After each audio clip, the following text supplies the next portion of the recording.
দাঁড়িয়ে কথা বলো।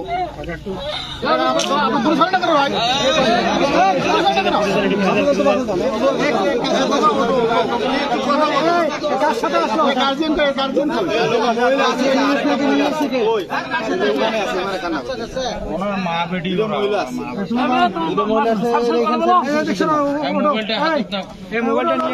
মোবাইলটা নিয়ে নেন, কেউ নিয়ে যাবে। তোমার মোবাইল আছে নাকি? কথা বলো তোমার কি হয়? বাবা তোমার কি নাম? তোমার কি? তোমার আব্বুর নাম কি বলতেন? রূপলাল। জুতো দোকান করে না?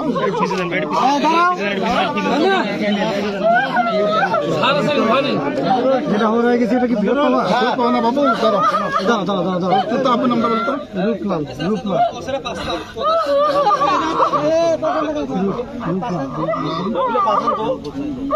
দাদুর নাম কি? বয়স কত তোমার? 40। আরে ওটা পরে দেবো। তোমার দাদুর নাম কি? দাদুর নাম আছে না? মৃত্যু।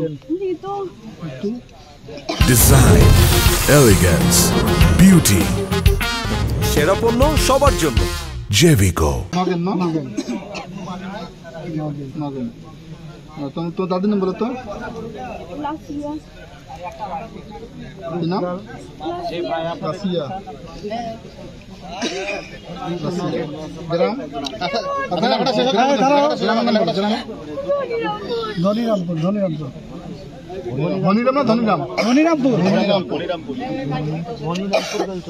ধনিরামপুর। তোমার বাবার মোবাইল নাম্বারটা বলো তো।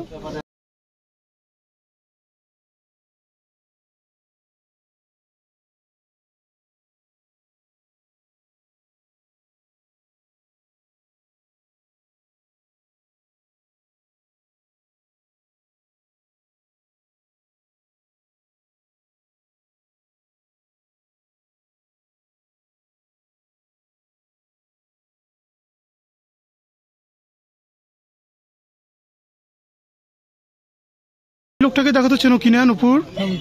একটু দেখো তো ওই পেশেন্ট লোকটা। তুমি এনাকে চেনো কিনা দেখো তো। তোমার দাদা মানে?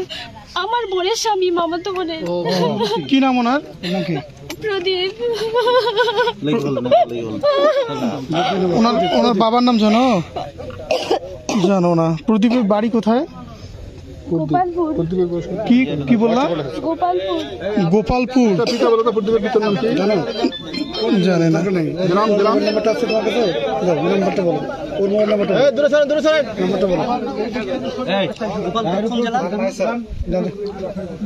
নাম্বারটা বলো।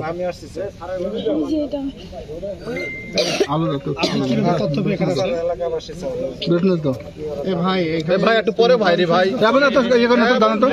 আপনারা কোনটা নাম্বার?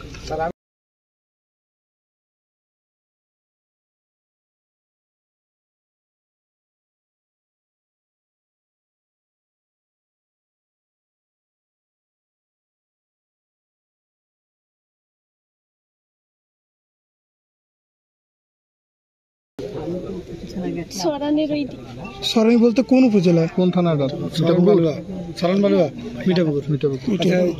ওদের সাথে আরেকজন ছিল বড় করে চুলিয়া। তোমার কি হয়? চুল বড় করে? হ্যাঁ, ওদের সাথে চুল বড় করে একজন ছিল।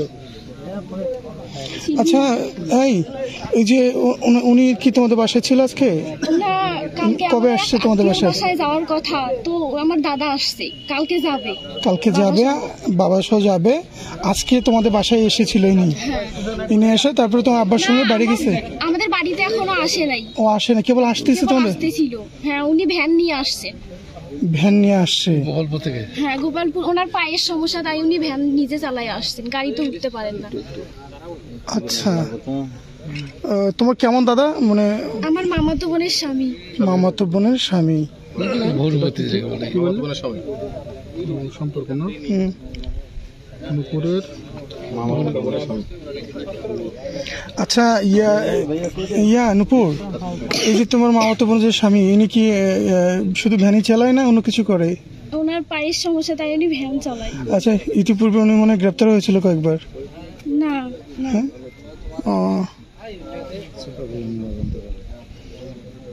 আচ্ছা ঠিক আছে, সমস্যা নেই। ঘটছিল তার বেটির আশীর্বাদের জন্য মনে করেন যে আত্মীয় আসার কথা, ওর ভাস্তি জামাই আসতেছিল, ও ভাস্তি জামাই রাস্তা জানে না। পরে এই ছেলে আউগেই গেছে মনে করেন যে ভাস্তি জামাই কানতে, এখন ভাস্তি জামাই কানতে গেছে, ভাস্তি জামাই ভ্যান চালায়, এখন আনতে গেছে। এখন আসার পথে মনে করেন যে ওনারা ঘিরাও করিয়া ধরিয়ে বলতেছে তোমরা চোর ভ্যান চুরি করে নিয়ে যেতেছে। কইতেছে আমরা চোর না, আমরা তো ভ্যান চুরি করি নাই, আমাদেরই ভ্যান, আর আমরা তো মনে করেন যে গরিব মানুষ, আমরা জুতের কাজ করি, আমরা কেন মনে করেন যে ভ্যান চুরি করবো, এইভাবে কথাবার্তা বলছে। বলার পরে ওরা মাইর শুরু করছে। তারপরে মনে করেন যে তার মনে করেন যে ছেলে মাইর খাওয়ার পরে মনে করেন যে পা ধরছিল যে আমাকে মারিয়েন না, আমার মেয়ের কালকে আশীর্বাদ, আমি মনে করেন যে এইভাবে মারলে মনে করেন যে আমার মেয়েটা মনে করেন যে মারা যাবে, আমরা সবাই মারা যাবে, মারিয়েন না। কে কার কথা শোনে, মনে করেন যে ওরা মারা চলছে, সব লোক মনে করেন যে মারতেছে। তখন মনে করেন যে এখন কি করে, এই ছেলে তো আর কোনো বুদ্ধি নাই, এখন এই মাইর খায় এটা তো ওখানেই মনে করেন যে সে আত্মহত্যা করলো। আর একজন ওর ভাস্তি জামাই, সে হালকা ধুকধুকু জীব মনে ছিল, আবার ওক মনে করেন যে অ্যাম্বুলেন্সে কে জানি আবার রংপুরে পাঠাইছে। রংপুরে পাঠার পরে ভোর 4টার দিকে ও মারা গেছে। তাহলে এইভাবে সে পরিচয় দিল যে আমি জুতের কাজ করি, আমি গরিব মানুষ, সে কিভাবে ভ্যান চুরি করবে, আর সে কিভাবে চোর হবে, আর সে কীভাবে মনে করেন যে গুন্ডাবাজি করবে। আপনার এতগুলো লোক এইভাবে পরিচয় দেওয়ার পরেও তাকে মনে করেন যে এইভাবে মনে করেন যে মারা হইলো।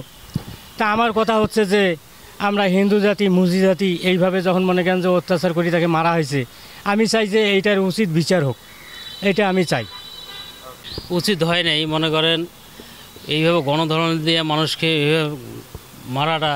আর দ্বিতীয় কথা হলো, সে যদি কোনো অপরাধ করতো তাকে আইনের আয়তায় দিত, তাকে বান্ধি রাখতো।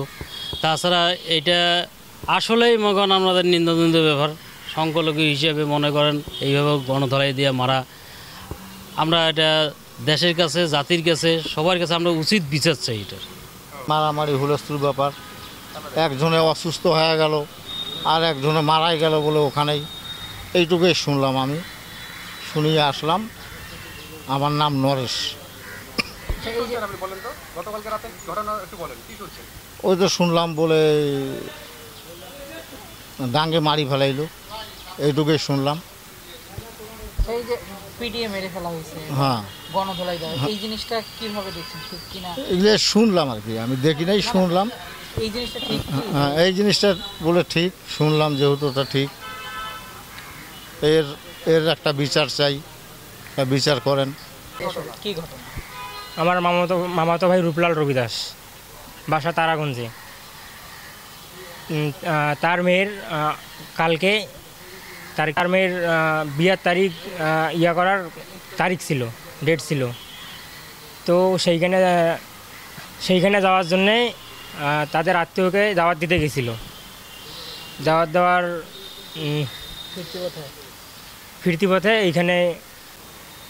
ফিরতি পথে এরকম সন্দেহজনকভাবে ভ্যান চুরির সন্দেহজনকভাবে মারধর করে মেরে ফেলানো হয়। বিচার অবশ্যই চাই আমরা, দৃষ্টান্তমূলক শাস্তি চাই তাদের। এই জিনিসটা ঠিক হয়েছে যারা এইভাবে মারধর করছে, মারধর এমন হয়েছে, লাশ মানে উনি মারা গেছে, মারা যাওয়ার পরে তারপরেও ওনাকে মারতেছে। মানে উনি মারা গেছে, দুইজন কিন্তু ভাইয়া মারা গেছে, মারা যাওয়ার পর তারপরেও ওর দেহটাকেও মারতেছে। এটা তো একদম ঠিক হয় নাই। শোনা যাচ্ছে যে তার মেয়ের বিয়ের ডেট ছিল আজকে, তার মেয়ের বিয়ের ডেট অনুযায়ী ওদের হিন্দু সত্তরায় নিমন্ত্রণ দিয়ে বেড়ায় গ্রামে, যাদের আত্মীয় আছে। ওই আত্মীয়র বাড়ি থেকে আসার সময় তার সঙ্গে এক বাজারের মধ্যে এইরকম কাহিনী ঘটে। বুড়িরহাট বাজারে এই ঘটনা ঘটে।